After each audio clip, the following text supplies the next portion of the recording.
Шығыс Түркістан Республикасы Гоминдан үкіметімен тәуелсіз мемлекет ретінде келіссөз өткізуді ортаға қойса да, Жаң Жешінің Шыңжаңға жіберген өкілі Жаң Жужың мырза Кеңес одағының Үрімжідегі елшілігіне талай рет кіріп, мәселенің өз ұпайларына шешілуіне жәрдем алды. Сол жылы қарашада үш аймақ шын мәнінде Шығыс Түркістан Республикасының ұлттар құрылтайы ашылып, Әлихан Төре құрылтайда Кеңес одағы мен Ахметжан Аппасовтарды өкілеткен кеңесшіл топтың сатқындығына қарсылық көрсетті. Әлихан Төре құрылтайда Шығыс Түркістанның тәуелсіздігін дәріптеп және Қытайларды қуып шығуға үндеді. Әрі Шығыс Түркістан Республикасы уақыттық үкіметі дегенді Шығыс Түркістан Республикасы үкіметі деп өзгерту талабын ортаға қойып, Шығыс Түркістанның мүддесін қорғауға бар күшін салды. Құрылтайда мақұлданған қаулыда былай делінген: тұтас Шығыс Түркістанды азат ету жолында жалғасты күрес жүргізу керек. Қытай үкіметі бізге еркіндік бермесе, өзіміз қолға келтіруге құлшынуымыз керек. Ұлттық төңкерісті Шығыс Түркістанның барлық жерінде кеңейтуіміз керек. 1945 жыл 18 желтоқсан. Сөйтіп, Шығыс Түркістанды қуаттаушы үш аймақтың ұлтшыл өкілдері мен Қытай мемлекетінің мүддесін қорғаушы кеңесшіл топ сынды екі жік қалыптасты. Әлихан Төре Шығыс Түркістан тәуелсіздігін дәріптеп, басында өзін қолдаған Кеңес одағының мұсылман және түркі ұлттарының түпкілікті мүддесін құрбандыққа шалған сатқындығына қарсы шықты.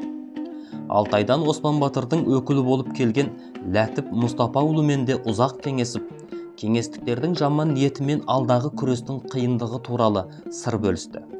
Оспан Батырмен одақтастығын білдірді. Сауан ауданының әкімі Қалибек Хакіммен де байланыс орнатты. Шығыс Түркістан мен Гоминдан арасындағы келісімді бейбіт жолмен шешкен кеңестіктер ендігі жерде Шыңжаң өлкелік үкіметке жаңадан мүше болып кіретін мұсылмандарды Берияның мақұлдауынан өткізді. Ахметжан Қасыми, Әбдікәрім Аппасов, Ысқақбек Мононов сияқты адамдар жоралыққа лайық деп танылды.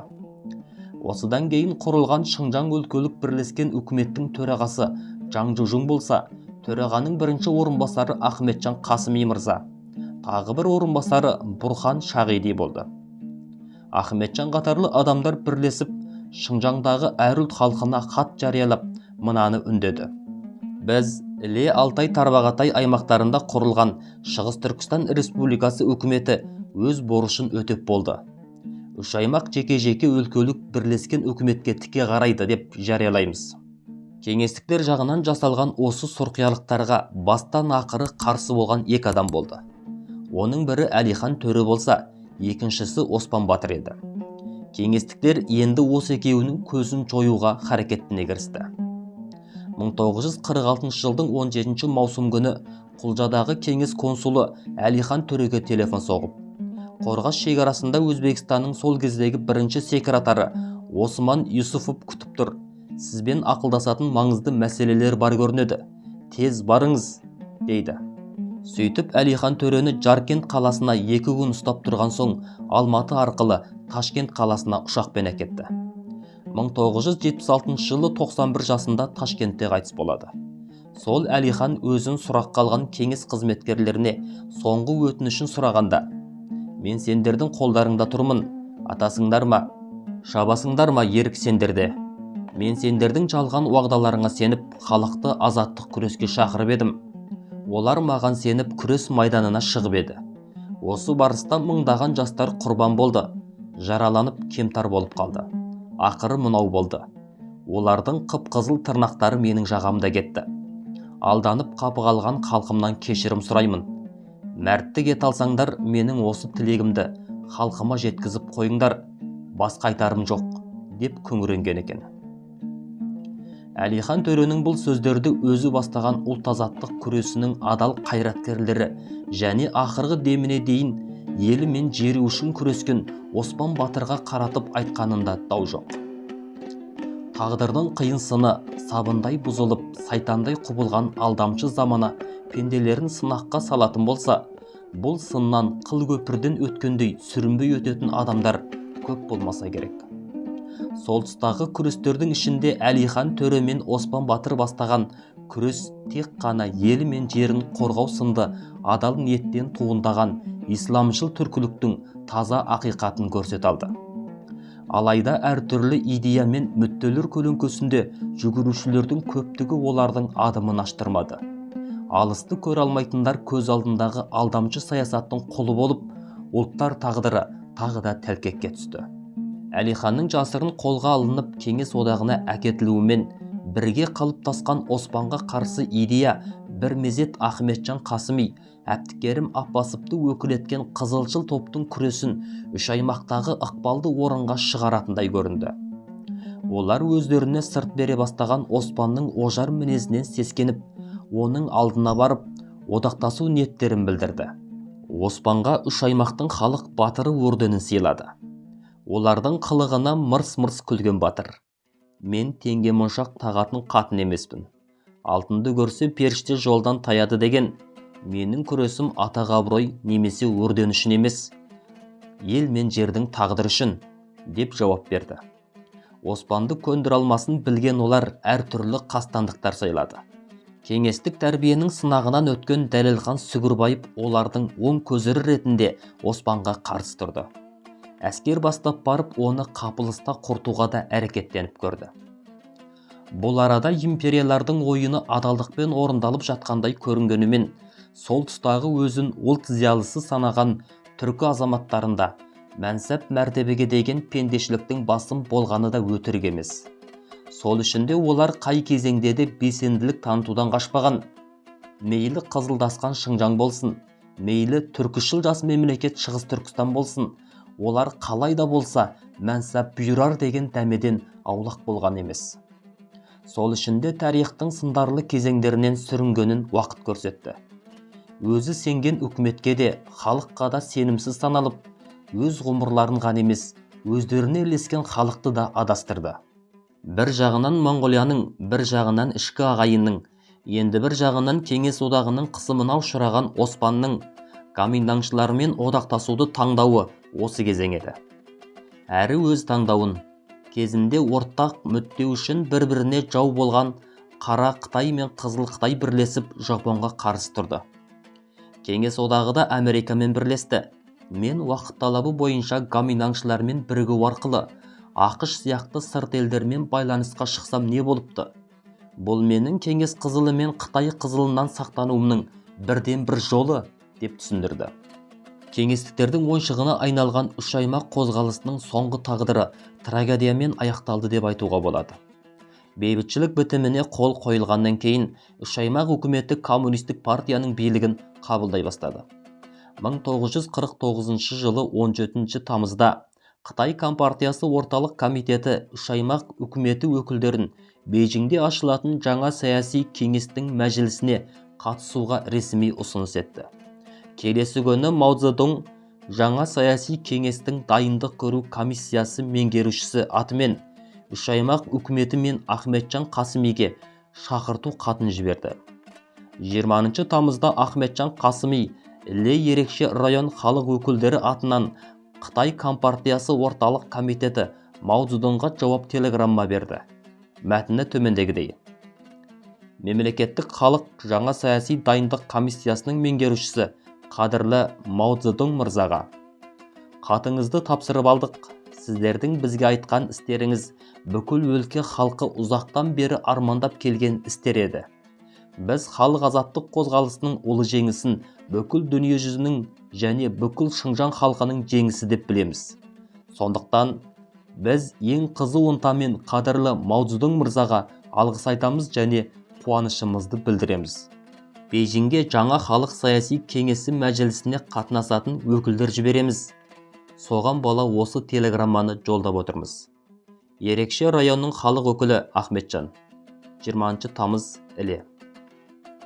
Шығыс Түркістан үкіметінің көптеген жұмыстарының кеңес одағының ықпалында жүргізіліп, әрқандай хат қағаздарына дейін сценарий бойынша жүріп отырғанын ескерсек, үш аймақ үкіметтің Қытай коммунистік партиясына бейбіт жолмен сатып беру үшін Ахметжанның қолына кеңестіктердің көсеу ұстатып, отты соның қолымен көсеуі әбден мүмкін еді.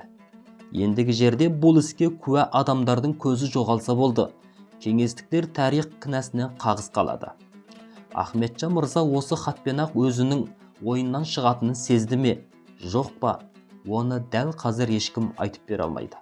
1949 жылы 23 тамызда Ахметжан, Ысқақбек, Аппасов, Дәлелхан сияқты үш аймақ төңкерісінің 4 басшысы және Шыңжаң демократиялық төңкерісі партиясының Үрімжі аймақтық комитетінің жауаптысы Ложы Құлжадан жолға шығып 24 тамызда Алматы қаласынан ұшаққа мініп Бейжіңге бет алады.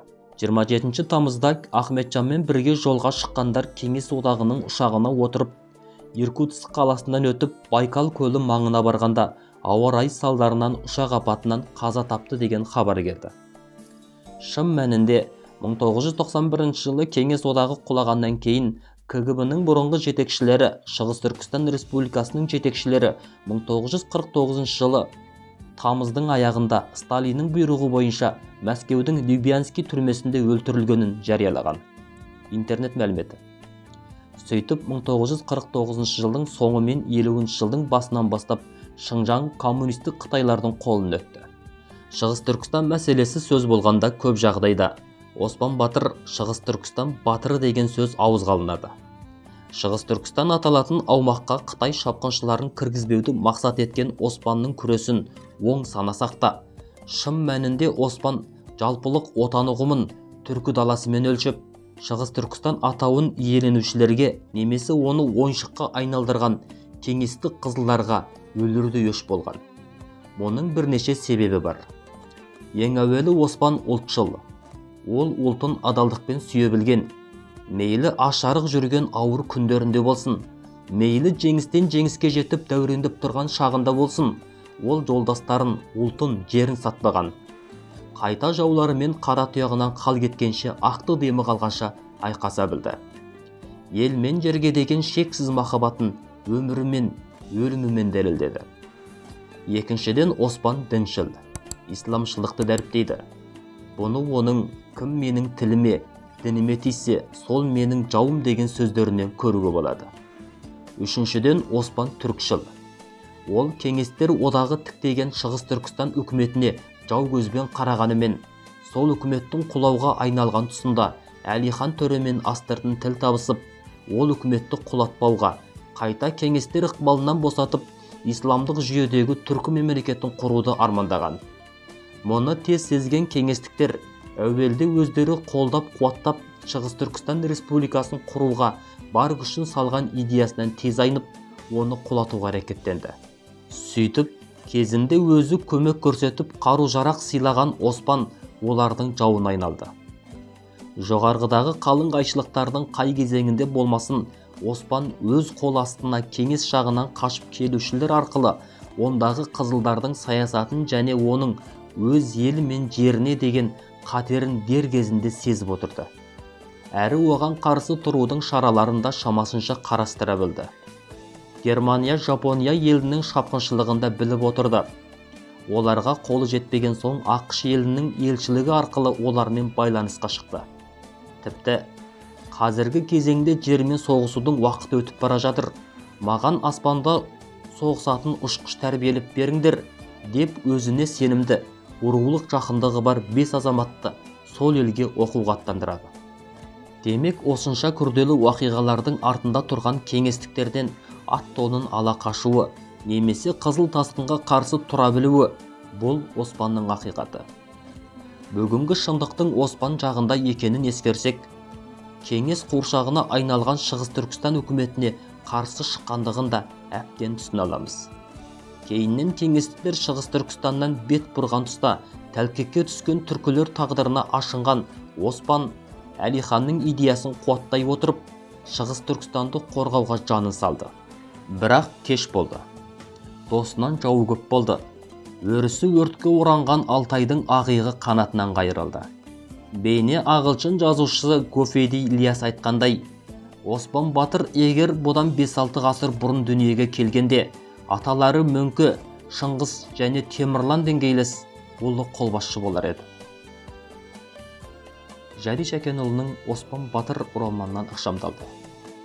Видеоға лайк басып, комментарий жазып, басқа топтарға таратып отырыңыздар.